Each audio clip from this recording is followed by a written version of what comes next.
They won't say it to your face, of course, but the world kind of thinks you're done, that if you didn't hit it big by 30, you probably never will.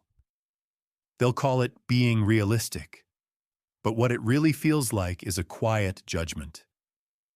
And the worst part? You've started to believe them. You scroll through your phone and see people younger than you blowing up, going viral, getting rich, getting all the attention.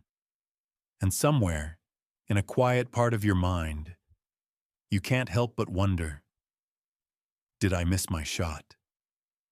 You'd never say it out loud, but that thought echoes every single time you open Instagram. It's there every time an old friend asks, "So what are you up to these days?" And you give a vague answer. There's this specific kind of shame that doesn't scream. It just lives with you. It's that soft, nagging voice that whispers, "I should have figured it all out by now." But what if I told you you're not late? What if you've just been lied to? What if this last decade wasn't you failing, but you forging? Because here's the truth nobody talks about. The fire that burns the hottest often takes the longest to ignite. Early success looks amazing and shiny on the outside, but a lot of the time, it's hollow. You, on the other hand, have been busy learning the things you can't get from a book. Real resilience, depth, the ability to see patterns, the strength to be silent. The world worships youth because it's loud and flashy. But it's the late bloomers who change the game, quietly, deliberately, and permanently. You're not behind. You are becoming. Because after 40, you stop chasing praise and you start building a legacy. And maybe, just maybe, this whole delay was a form of protection. Maybe you weren't meant to rise back when your ego was still fragile. Maybe you were meant to rise only when your roots were deep enough to handle the storm. The world measures you by a clock, but a clock can't measure your awareness or your wisdom.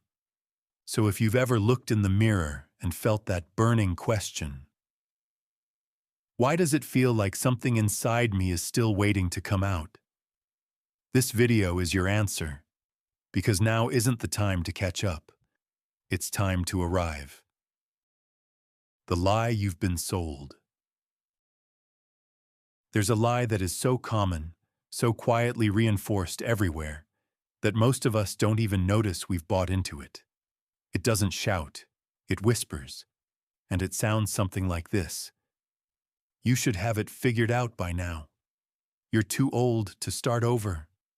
That ship has sailed, my friend. You hear it at family dinners. You hear it in casual chats with friends. You hear it in the way someone says, "Oh, he's still chasing that dream," as if having ambition has an expiration date. No one says it to your face, but the message is plastered everywhere. In Hollywood's obsession with young stars, in job applications that seem to favor fresh talent, in the tech world that celebrates 20-year-old billionaires. The message is brutally simple. If you haven't made it by 30, you're late. And if you're over 40 and still trying, still dreaming, still evolving, the world doesn't see that as strength. It sees it as delusion. But let's just hit the pause button for a second. Who taught us this? Who decided that our best ideas, our sharpest insights, and our most impactful work had to happen before our brains are even fully developed? It's a piece of fiction that's been sold to us as fact. And we bought it because we were young. When you're young, you think speed is everything. You think hype equals greatness. You think you have to grab that spotlight fast, or you'll never get it at all. And so we all started sprinting. Not to build something real or meaningful, but just to keep up with everyone else's imaginary timeline. That sprint wasn't about success. It was about fear. The fear of being left behind. The fear of being the only one who's still unsure, still invisible, still building in the dark. But here's the truth that completely burns that lie to the ground. You didn't fail. You were just misled. The real danger wasn't in moving slowly. The real danger was ever thinking that speed was the way we measure a person's worth. The late bloomer's superpower. If youth was the ultimate peak, then why do so many people who find success early crash and burn right after? It's because when your success comes before your identity is fully formed, you end up building a life that doesn't actually belong to you. You perform for others. You please the crowd. You run really fast, but you have no idea where you're actually going. And when the applause fades, so do you. That isn't power. That's just a performance. But late bloomers, we're different. We've already had a taste of silence. We've already survived being invisible. We don't build for attention. We build for depth. The world doesn't notice late bloomers at first, because our power is quiet. But if you look closely, we carry a few secret weapons that others just don't have. First, there's pattern recognition. After 40, you just start seeing things more clearly. You've made enough mistakes yourself that you can connect the dots way faster. You've learned how to read people, how to read situations, how to read the energy in a room. You've seen this movie before, and you know how it ends. Second, there's resilience. A young person might break when they get rejected. But you've been rejected before. You've been knocked down, and you still got back up. That's not a weakness. That's battle-tested courage. And third, there's less ego, more clarity. You no longer feel that desperate need to prove yourself to everyone. You just want to build. Your clarity doesn't come from raw ambition anymore. It comes from refinement. The famous psychologist Carl Jung called this process individuation. It's the journey of becoming your true, authentic self. And here's the part nobody tells you. Individuation almost never happens in your 20s. In your 20s, you're too busy wearing the masks that society, your parents, and your friends handed to you. It's only in the second half of life, when those masks start to crack, that your real self finally begins to emerge. When the fire of youth burns out, the light of awareness ignites. And from that fire, something both terrifying and incredible is born. Authenticity. Think about it. Colonel Sanders was 65 when he finally got KFC off the ground.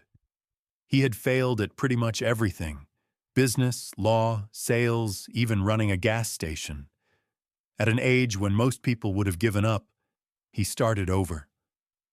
Not with youthful energy, but with a crystal-clear vision. Vera Wang didn't even design her first dress until she was 40. She'd been a figure skater, a journalist, an editor. She lived multiple lives before she found her true one. The lesson here isn't that they bloomed late. It's that they bloomed when they were finally ready.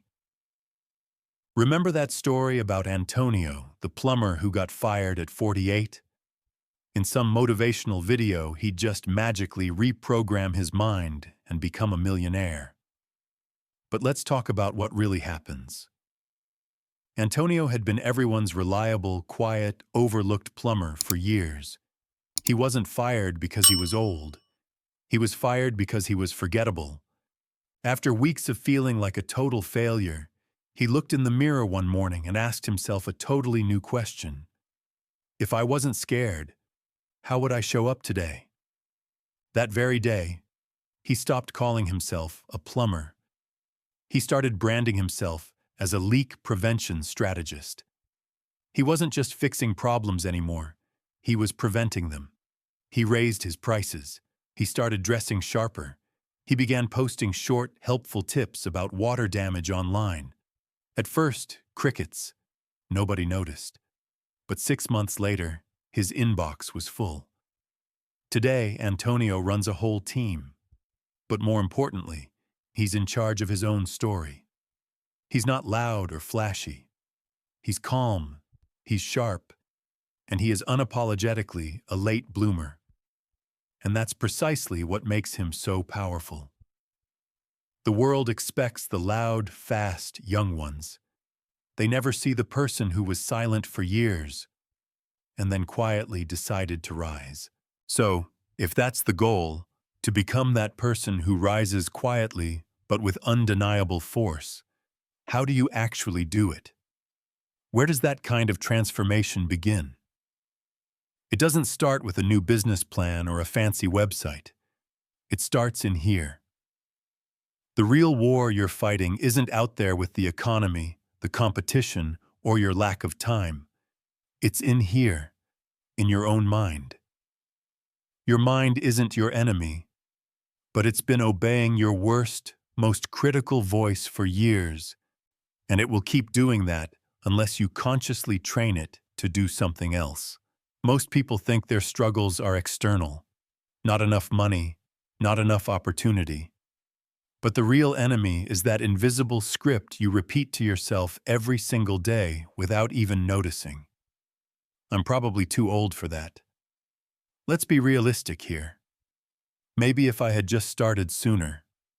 They sound harmless, right? They even sound mature and responsible. But they're not. They are weapons, and they are aimed directly at your own potential. Every single word you say to yourself becomes a command. And your subconscious mind? It doesn't debate or check the facts. It doesn't care about your age or your past. It just listens and obeys. This is why so many people end up living the same year 40 times and calling it a life.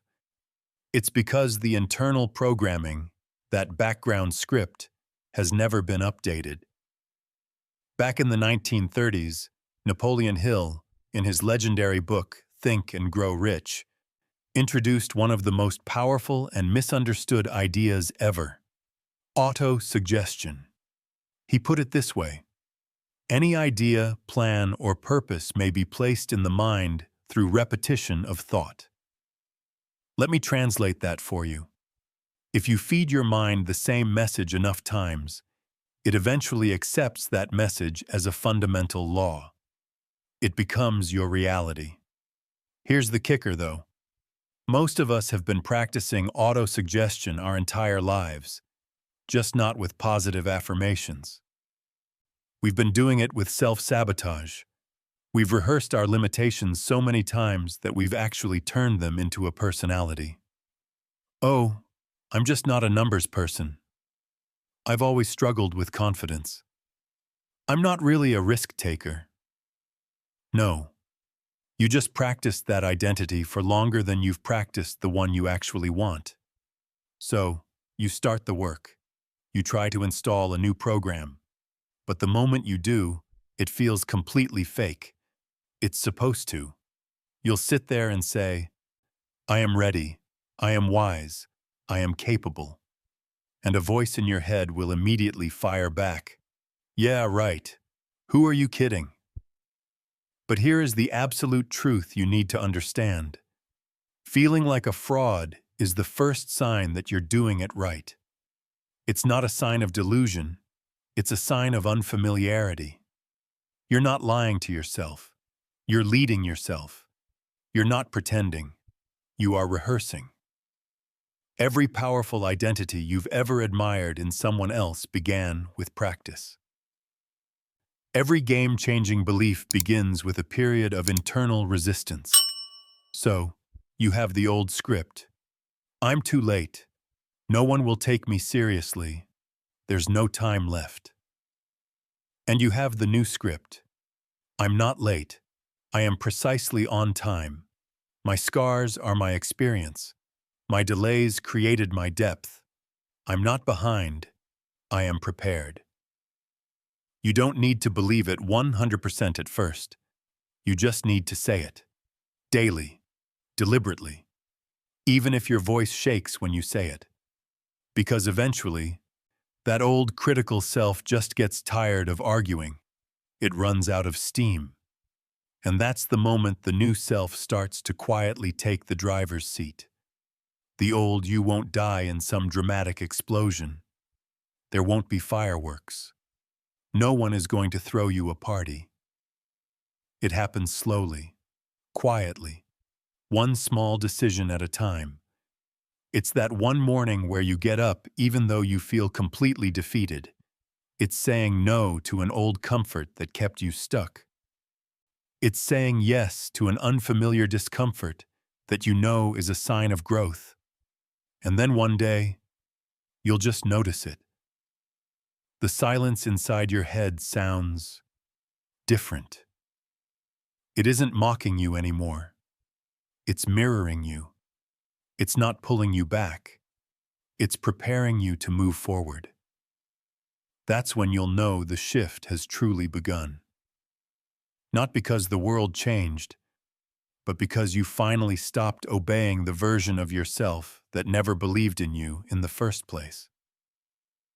Your environment is a program, but let's be brutally honest. You can't evolve if you're surrounded by decay. That is not a metaphor. It's a law of physics and a law of life. You can read all the books. You can reprogram your self-talk. You can visualize your future every single morning. But if you walk out of your room and into a space filled with voices that only speak in limitation, fear, and resignation, you will sink back down. Not because you're weak, but because environment always wins over willpower. The most toxic environments rarely look toxic on the surface. They look like comfort. They look like old friends. They look like familiar family routines. You laugh together. You share memories. But you have to listen carefully to the language that's being used. At our age, you can't really expect that anymore. It's just too risky to start something new now. You should just be realistic. These aren't just opinions. They are viruses. They are spoken so softly and with such good intentions that you don't even notice them infecting your own identity. You don't become cynical overnight. You absorb it, one quiet, realistic phrase at a time. Now, to be clear, this doesn't mean you have to cut everyone out of your life and go live in a cabin in the woods. But it does mean you have to become a ruthless gatekeeper. Not of your time, but of your energy. Because the conversations you choose to tolerate become the code that your subconscious mind runs on. You think you're just being polite by sitting there and nodding along to another rant about how life is basically over after 40. You're not being polite. You are being programmed. There's a huge difference between setting an emotional boundary and suppressing your emotions. A boundary says, I still care about you, but I cannot afford to be influenced by your negativity right now. Suppression just sits there in silence, absorbing the poison with a polite smile. You are not meant to carry other people's decay, especially when you are finally trying to clean out your own. You become the average of the 5 people you spend the most time with. We've all heard it, but it's not just about money. It's about your mentality, your energy, your spirit. If you surround yourself with people who only speak of limitations, you will begin to think in limitations. If your closest relationships are built on a foundation of regret and nostalgia for the good old days, then your mindset will be built on decay. Imagine a single drop of water. It's harmless, soft, and unthreatening. Now imagine that drop falling on the exact same spot on a stone, every hour of every day, for years. What happens? It carves a groove into solid rock, not with violence, but with relentless repetition. That is what your environment is doing to you, not all at once, not with some big dramatic fight, but slowly. Drop by drop. It is shaping your identity. You think you're thinking for yourself, but really, You're just echoing the negativity you've chosen to tolerate. If you want to change your life, you have to change what you allow into your mind. That means putting some distance between you and people you love, but who quietly sabotage your growth. It means saying no to conversations that only reinforce a sense of failure. It means walking away from those nostalgia-heavy groups that only want to glorify the person you used to be. It means ending the phone calls that always end with the phrase, "You should just be grateful for what you have." You're not being ungrateful. You are becoming. And becoming requires purification. It's not cruel. It is survival. You don't ever need to justify your growth to anyone. You just need to protect it. Because this time, you're not rebuilding your life to be accepted by them. You're rebuilding it to become unrecognizable to your old self. It doesn't feel like an enemy. Not at first. It feels warm, soft, and familiar. It's the comfort of nostalgia. But underneath that warm blanket is a brutal truth. Nostalgia keeps you chained to a version of yourself that no longer exists. And even worse, that version was probably never as great as you remember it. You look at old photos. You put on that playlist from college. You tell the same old stories that always begin with, "back when I." But let's be really honest for a second. Do you actually miss the past? Or do you just miss the version of yourself who still had that blind courage, who wasn't afraid to try because he didn't know what real failure felt like yet? The one who could get knocked down and spring right back up, without the heavy weight of, "I should have known better." Was that version of you really better? Or was he just more naive? Was that time truly golden? Or are you just frustrated with the present and romanticizing the past because it feels easier? We all have this ghost of a person we imagined we'd be. The one who was a millionaire by 28, who had it all figured out, who never lost momentum. And now, in your 40s or 50s, you look back and that ghost whispers, "I was supposed to be so much farther by now." But that version of you was never real. He was a mirage you built based on other people's timelines. You didn't fail to become him. You outgrew the story you were told. And now, it is time to let that ghost go. As long as you are clinging to who you could have been, you will sabotage who you can still become. Carl Jung called it the death of the persona, the death of the mask we all wear to fit in, to be liked, to survive our early life. And here's the painful part. That mask worked for a while. It got you here. But it will not get you where you need to go next. True growth requires a kind of grief. You have to grieve the time you feel you lost, but you also have to grieve the person you were, because you can no longer afford to be him. Letting that person go isn't an act of betrayal. It's the ultimate act of reinvention. It's easy to worship who you were. It's much harder to surrender to who you are becoming. So ask yourself honestly, is holding on to that past version of you helping you build your future? Or is it quietly poisoning your ability to evolve right now? Sometimes the bravest thing you can do is look at that old photo, smile, and say, "Thank you for getting me this far, but I'm not that person anymore." Then you close the photo album, turn off the old playlist, and you start walking forward, even if you don't know who you're walking toward yet. The future doesn't belong to who you were. It belongs to the one who is willing to rise without a map. The season of invisibility. There's a moment in every real transformation that nobody ever talks about. It's not dramatic or inspiring. It wouldn't look good in a movie montage. But it's the place where everything actually changes. It's the moment when you've let go of who you used to be, but you haven't yet become who you're meant to be. It's the void, the identity limbo, the season of invisibility. There are no titles here, no certainty, no applause. You're no longer fueled by your old dreams, but the new ones are still blurry. You're no longer accepted by your old crowd, but you haven't found your new people yet either. This is the part of the journey where most people give up, not because they're weak, but because they mistake being undefined for being lost. But you are not lost. You are being rewritten. And rewriting requires silence, stillness, and a period of being completely unrecognizable.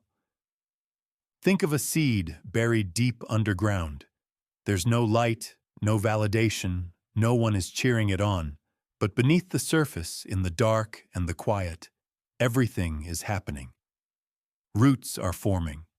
A structure is taking shape. A new identity is being built where no one else can see it. That's what this season of your life is. It is a quiet rebellion, a sacred reconstruction. It's not glamorous, but it is incredibly powerful. Because when you finally do re-emerge, you won't just come back improved. You will come back transformed. But this is also where it gets dangerous. In this silence, you will be tempted to look sideways, to scroll, to watch, to compare your messy, uncertain, invisible process to someone else's perfectly polished highlight reel. You'll see the young kids rising fast. You'll see old friends who seem to have it all figured out. And that old voice will start to whisper, "What's wrong with me? Why is this taking so long?" In those moments, you must remember this. They're not ahead of you. They're just louder. And loud doesn't mean deep. Loud doesn't mean wise. And loud definitely doesn't mean it will last. If you study history, you see this pattern over and over. The people who truly changed things, they disappeared first. They went silent. They were forgotten, misunderstood, or even mocked. And then they returned. Different, clear, untouchable. They didn't come back as a better version of who they once were. They came back unrecognizable, and so will you. But only if you can endure the silence. Only if you can survive the part of your story that has no audience and no applause. So if you're in that confusing, quiet, lonely middle ground right now, do not rush it. Don't try to escape it with noise or numb it with distraction. This isn't a breakdown. It's a remodel. And the you that is emerging from this process. He won't need to announce his arrival. He'll just walk into the rooms that once ignored him and change the entire temperature without saying a single word. Your return is unavoidable. The world is moving faster than ever, but it is not going any deeper. We are drowning in noise. There's content everywhere, opinions from everyone. Success is measured by followers, not by foundation. It's a culture that is obsessed with speed, but is absolutely starving for substance. Everyone is busy building, but almost no one is asking the important questions. Build what? And more importantly, why? This is exactly why the world needs late bloomers, not just to find their own success, but to recalibrate the entire culture. Late bloomers don't move for validation. We move for a vision. We've already failed. We've already walked through the fire of silence. We aren't afraid of discomfort. And we're not shaken by setbacks, because we've already survived worse. Our fire doesn't scream for attention. It simmers. It's not the bright, flashy flame of ambition. It's the quiet, intense burn of conviction. And conviction builds what noise never can. Things that last. We are entering an era where style without substance is collapsing under its own weight, where speed without a solid structure is just a trap. What the world is starting to crave again is wisdom. Not just clever ideas, but true insight. Not just motivation, but real maturity. And that is the domain of the late bloomer. Because wisdom isn't taught in a course, it's earned. In the silence, in the reflections, in the reinventions, and in the resistance. Early success is about proving yourself to the world. Late blooming is about offering yourself to the world. And that shift only happens when your ego is no longer running the show. That is where a real legacy begins. Late bloomers don't care if they're trending. They care if they're timeless. We don't want to be viral for a week. We want our work to be valuable for a generation. So this is what you need to know, right now. You are not late. You are refined. You are not old. You are initiated. And the fire that took longer to light is the one that will burn hotter, wiser, and longer. And this chaotic, distracted, overstimulated world needs that fire now more than ever. Not to make more noise, but to build what comes next. You're not here to catch up. You are here to redefine the standard. And your rebirth won't begin when people start to notice. It begins the moment you decide. Not decide to try or to wish, but decide to rebuild. Brick by brick, belief by belief, day by day, in the silence. And yes, it will be lonely. Not because you're forgotten, but because no one recognizes who you're becoming yet. First, it feels like a disappearance. Then, it becomes an emergence. You'll get no trophies for healing yourself. There will be no viral moment for doing the inner work. But that is the price you pay for becoming something deep, not just decorated. Because time was never your enemy. Comfort was. Comfort is what keeps you in the same loop, apologizing for your ambition, chasing a life that was built by someone else's rules. So if you are quiet right now, if you are off the radar, if no one sees the work you are putting in, good. Stay there. Let the silence be your strategy. Let your old doubts build the pressure. Let the inner work reshape you from the inside out. Because when you return, you will come back so transformed that not even you will recognize the person you were before. Your story doesn't end in obscurity. It begins there. That is the secret they never tell you. But now you know.